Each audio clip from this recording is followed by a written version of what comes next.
তো বন্ধুরা ভিডিওটা পুরোটা দেখবে। এই যে 8-9 মিনিটের যে ভিডিওটা পুরোটা যদি দেখো তাহলে তোমরা জানতে পারবে যে কি করে আমি এই 5 মাস বা 4.5 মাস, 5 মাস, 5.5 মাসের মধ্যে আমি কি করে প্র্যাকটিক্যাল ক্লাস করিয়ে স্টুডেন্টদের কাজ শেখাই এবং স্টুডেন্টরা মাত্র 8,500 টাকা দিয়ে ফিল্ডে কিন্তু দারুণভাবে কাজ করে। আর আমার স্টুডেন্টরা যে ফিল্ডে কাজ করে, প্লিজ আমার ইউটিউব চ্যানেলটা গিয়ে একটু দেখে এসো। আমার স্টুডেন্টরা কিন্তু ফিল্ডে খুব সুন্দরভাবে কাজ করে।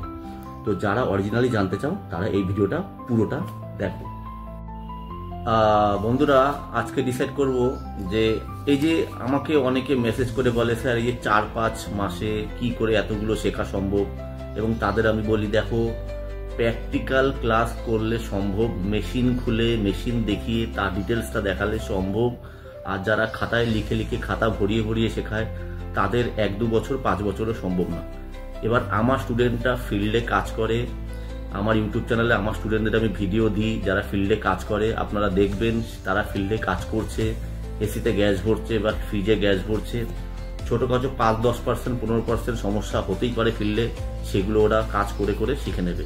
কিন্তু মেন 80-90% কাজ ওরা শিখে কিন্তু ফিল্ডে কাজ করতে থাকে। কোনো প্রফেশন এরকম নেই যে শিখেই সে ফিল্ডে 100% দৌড়াতে থাকবে। ডাক্তারও ডাক্তারি পাস করে কিন্তু অনেক দিন কিন্তু যখন সিনিয়র ডাক্তারের সাথে থাকে তারপরে কিন্তু সে আস্তে আস্তে সিনিয়র ডাক্তার হয়। প্রথমে তাকে কিন্তু জুনিয়র ডাক্তার বলেই ডাকা হয়। তো যে কোনো প্রফেশনে কাজ শেখার পরে কিছুদিন ফিল্ডে একটু নার্ভাসনেস থাকে, বাট নার্ভাসনেসটা আস্তে আস্তে তার এক্সপিরিয়েন্সটা বাড়িয়ে দেয় এবং তারপর সে তার হাতটা সেট হয়ে যায়। তো এই লাইনও সেম তাই আমি আজকে বলবো যে কিভাবে আমি 5 মাসে বা 4-5 মাসে এই কোর্সগুলো শেখাই। আমাদের সপ্তাহে একদিনের যে ক্লাসটা হয় সেটা মোটামুটি 3 ঘন্টার ক্লাস হয়। তো 3 ঘন্টার ক্লাসে আমি একটা চেষ্টা করব বোঝানোর যে কিভাবে আমি এটা শেখাই। যেমন ধরুন ডে 1-এ আমি শেখাই ফ্রিজ, আর ফ্রিজ কি করে ঠান্ডা করে বা এসি কি করে ঠান্ডা করে। এই ফ্রিজ বা এসি ঠান্ডা করার সিস্টেমটা আমি বলি। তার ভেতরে এই ফ্রিজের সিঙ্গেল ডোরের বা মানে কুলিং পদ্ধতি একই, সিঙ্গেল ডোর হোক, ডবল ডোর হোক বা এসি হোক। তো এই ঠান্ডাটা যে কুলিংটা কিভাবে করে ফ্রিজ তার ডিটেলসটা বলার সাথে সাথে তার মধ্যে যে কম্প্রেসার থাকে তার ডিটেলসটা বলি, কম্প্রেসারে কি কি লাইন আছে, কিভাবে কাজ করে, বা কন্ডেন্সারের সম্পর্কে, বা dryer, capillary, cooling chamber, accumulator, এই সমস্ত জিনিস কিন্তু আমরা প্রথম দিন শেখাই। এবং তার সাথে সাথে কয়েকটা জিনিসে আমরা একটু বুঝিয়ে দিই, লিখিয়ে দিই যে হেড প্রেশার এই সিস্টেমে আমাদের head pressure, back pressure, vacuum pressure, এই প্রেশারগুলো কি। তো এইটা হচ্ছে আমরা প্রথম দিন শেখাই। সেকেন্ড দিন আমি চেষ্টা করি, মোটামুটি একটা আইডিয়া দিচ্ছি, সেকেন্ড দিন আমি করি যে ঝালাই কি করে করব এবং হাতে ধরে প্রত্যেককে ঝালাই করা শেখাই ভালো করে একদম। এবং তার মধ্যে কি কি টুলসের প্রয়োজন সেখানে আমরা একদম ঝালাই আমাদের স্টিক দিয়ে, বার্নার দিয়ে, গ্যাস যে থাকে বুটেন গ্যাস দিয়ে, কপার পাইপ দিয়ে, টিউব কাটার দিয়ে, সমস্ত ডিটেলস দিয়ে যা যা দরকার সেগুলো সমস্ত কিছু দিয়ে হাতে ধরে কিন্তু আমি ঝালাই করা শেখাই। কেন ঝালাইটা কিন্তু ভীষণ এই টেকনিক্যাল লাইনে আমাদের প্রয়োজন হয়। এটা হচ্ছে 2 নম্বর ক্লাসে আমি সাধারণত করাই। 3 নম্বর ক্লাসে আমি একটা কম্প্রেসর মোটরে অয়েল চার্জ করাই। কেন অয়েল খারাপ হয়ে গেলে কি করতে হয়, অয়েল চেঞ্জ করতে হয় এবং আরও কিছু কারণে অয়েলটা চেঞ্জ করতে হয়। তো অয়েল চেঞ্জ কি করে করব এবং একটি কম্প্রেসর মোটর কি করে চালাবো, রিলে, ওএলপি দিয়ে মানে কিছু টুলস দিয়ে, পার্টস দিয়ে কি করে চালাবো এবং সেই টুলস বা পার্টসটা ছাড়া কি করে চালাবো সেই জিনিসগুলো শেখাই। এটা হচ্ছে 3 নম্বর ক্লাসে। আচ্ছা, এবার 4 নম্বর ক্লাসে চলে আসি। 4 নম্বর ক্লাসে আমি কি করি, সিঙ্গেল ডোর ফ্রিজের ইলেকট্রিক্যাল যে কানেকশানটা, কোন তার কিভাবে যায়, কোথায় কোথা দিয়ে যায় সেটা শেখাই। 5 নম্বর ক্লাসে ডবল ডোরে ইলেকট্রিক্যাল যে জিনিসটা আছে, ইলেকট্রিক্যাল কোন তার কিভাবে যাচ্ছে এবং কি কি আছে সেইটা শেখাই।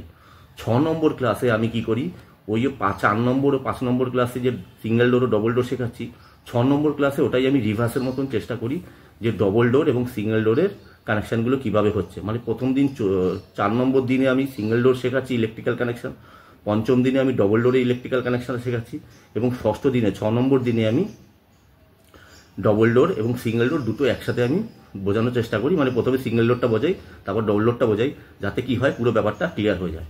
আচ্ছা, 7 নম্বর ক্লাসে আমি কি করি, সাধারণত গ্যাস চার্জিং করি, মানে ফ্রিজে গ্যাস ভরি। এরপরে আমাদের ফ্রিজের কাজটা মোটামুটি আমি স্টপ রেখে দিই। কেন মেকানিক্যাল ডিটেলস, ইলেকট্রিক্যাল ডিটেলস এবং তারপরে ঝালাই ফালাই হাবিজাবি অয়েল চার্জ ইলেকট্রিক্যাল ডাটা সমস্ত কিছু করে ফেলি, গ্যাস চার্জও হয়ে যায় 7 নম্বর ক্লাসে। এবার ফ্রিজের ক্লাসটা আমরা স্টপ রেখে এবার আমি শেখাই washing machine, semi auto washing মেশিনটা শেখাই 8 নম্বর ক্লাসে। 9 নম্বর ক্লাসে আমি ফুল অটো ওয়াশিং মেশিনটা শেখাই। 10 নম্বর ক্লাসে আমি মাইক্রোওভেনটা শেখাই। আচ্ছা, এগুলো সব একদিনে হয়ে যায়, তার কারণ যেহেতু ফ্রিজটা আমি প্রায় কাছাকাছি 7-8টা ক্লাস করি ফ্রিজে, তো যার ফলে কি হয়, এই ফ্রিজের এই অভিজ্ঞতাটা বাকি জিনিসগুলোতে কাজে লেগে যায়, যার ফলে বাকি জিনিসগুলোর এই তারের ওয়্যারিং কানেকশানটা অনেকটাই সহজে তাদের মাথায় ঢুকে যায়, যার ফলে 8 নম্বর ক্লাসে সেমি অটো ওয়াশিং মেশিনটা শেখাতে আমার খুব একটা অসুবিধা হয় না। 9 নম্বর ক্লাসে ফুল অটো ওয়াশিং মেশিনটা শেখাই। 10 নম্বর ক্লাসে মাইক্রোওভেন শেখাই। 11 নম্বর ক্লাসে ওয়াটার পিউরিফায়ার শেখাই। 12 নম্বর ক্লাসে কিচেন চিমনি শেখাই। যে কিচেন চিমনি যারা একটু জানে যে কিচেন চিমনি যদি ইলেকট্রিক্যাল নলেজটা একটু থাকে, কেন ছেলেগুলো ততক্ষণে অলরেডি প্রায় 1.5-2 মাস ক্লাস করে ফেলে, যার ফলে কিচেন চিমনিটা তার কাছে 1 ঘন্টা খানেকের ক্লাস হয়, সেটাও আমি একদিন পুরো করাই। এবং 12 নম্বর ক্লাসে কিচেন চিমনি করাই। 13 নম্বর ক্লাসে সোলার সিস্টেমটা করিয়ে দিই এবং গিজারটাও করিয়ে দেবো। আচ্ছা, এরপরে আমাদের এসির ক্লাস শুরু হয়ে যায়। এসির ক্লাসে আমাদের কয়েকটা দিন করতে লাগে।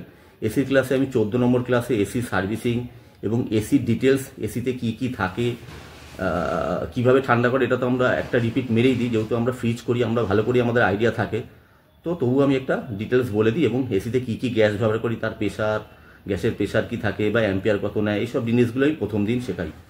তারপরে আমি 15 নম্বর ক্লাসে, 14 নম্বর ক্লাসে আমি এটা শেখাই, এসি সার্ভিসিং এবং এসির ডিটেলসগুলো। 15 নম্বর ক্লাসে আমি এসির নন ইনভার্টারে ইলেকট্রিক্যাল কানেকশানগুলো পুরো হাতে ধরে শেখাই। এবং 16 নম্বর ক্লাসে আমি এসির এসির সমস্ত ইলেকট্রিক্যাল জিনিসগুলো শেখাই, তার সাথে সাথে পিসিবিটাও কিছুটা নলেজ দিয়ে দিই। 17 নম্বর ক্লাসে আমি এসিতে গ্যাস ভরাটা শেখাই। 18 নম্বর ক্লাসে আমি এসি ইনস্টলেশনের পুরো ব্যাপারটা শেখাই। 19 নম্বর ক্লাসে আমি আবার ফিরে আসি সেই এসির ইনভার্টারের পিসিবির খারাপ না ভালো সেই টেস্টিংটা শেখাই, এবং তার সাথে সাথে ফ্রিজেরও আমি পিসিবির খারাপ না ভালো সেই জিনিসটা শিখিয়ে দিই। তো মোটামুটি 19 নম্বর ক্লাস অবধি আমার অনেকটাই পূরণ হয়ে যায়। তা সত্ত্বেও আমি আরও 2-3টে ক্লাস এক্সট্রা আমার স্টুডেন্টদের দিয়ে দিই, যার ফলে মোটামুটি একদিনের ক্লাস যারা করে ওই 20টা 21টা বা 22টা ক্লাসের মধ্যে তাদের খুব ভালো করে তারা এতটাই শিখতে পারে। আর আমার একটা 3 ঘন্টার ক্লাস মানে অন্যান্য ইনস্টিটিউটের ক্লাসের 5টা ক্লাসের সমান। আমি একটা 3 ঘন্টার ক্লাসে যতটা হাতে ধরিয়ে প্র্যাকটিক্যাল ধীরে সুস্থে চাই, সেই ক্লাসটা কিন্তু অন্যান্য ইনস্টিটিউটের 5টা ক্লাসের আমার একটা ক্লাসের সমান। এবং অবশ্যই আমি কিন্তু খুব ধীরে সুস্থে আরামসে শেখাই, কিন্তু কি ততটাই শেখাই যেটা যেন একটা স্টুডেন্ট শিখে রিপেয়ারিং করতে পারে। যেইটা শিখে রিপেয়ারিং করতে পারে না, যেই ক্লাসটা করে আমি সময় নষ্ট করব, ওই রকম টাইপের আমি ক্লাস করি না। যার ফলে কি বললাম যে 19 নম্বর ক্লাস অবধি আমার অলমোস্ট অনেকটাই কমপ্লিট হয়ে যায়। তা সত্ত্বেও আমি 2-3টে ক্লাস আরও এক্সট্রা দিয়ে দিই। 22-23টা 21টা বা 22টা ক্লাসের মধ্যে আমার আরামসে হয়ে যায়। আর এভাবে আমি কিন্তু 5 মাসে এই জিনিসটা পুরোটা কিন্তু আমি প্র্যাকটিক্যালি আরামসে শেখাতে পারি। তো একদিনের ক্লাসে 3 ঘন্টার ক্লাসে আপনি যদি 21টা-22টা ক্লাস ধরেন, তাহলে মোটামুটি 5টা ক্লাস এই 5 মাসের মতনই হয়। কেন কোনো মাসে কিন্তু কোনো সপ্তাহে একদিনের ক্লাসে 5টা ক্লাসও হয়ে যায়। ধরুন রবিবার শেখাই, তো রবিবার কিন্তু কোনো মাসে 4টে রবিবার হয়, কোনো মাসে কিন্তু 5টা রবিবারও হয়। তো এভাবে কিন্তু আমার মোটামুটি 5 মাস 5.5 মাসের মধ্যে হাসতে হাসতে হয়ে যায়। আর আমি একটা জিনিস করি, একটা স্টুডেন্টকে কাজ শিখিয়ে তারপরেই ফিল্ডে ছাড়ি।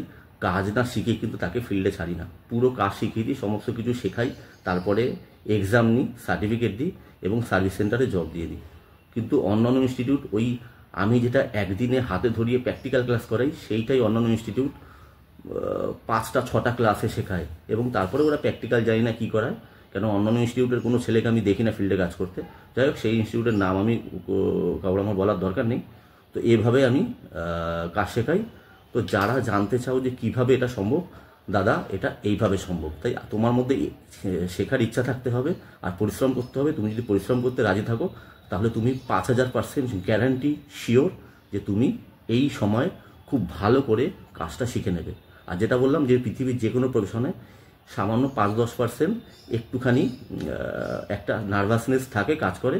তো আমার স্টুডেন্টরাও কাজ করে কিন্তু ফিল্ডে কিন্তু দারুণ কাজ করে। কোনো জায়গায় 5-7% যে নার্ভাসনেসটা থাকে, সেটা কিন্তু ধীরে ধীরে কাজ করে করে কেটে যায়। তো এই হলো আমাদের আমি 5 মাসে কিভাবে কাজ শেখাই এবং কোন দিনে কি কি শেখাই। তো ভিডিওটা পুরোটা দেখার জন্য ধন্যবাদ।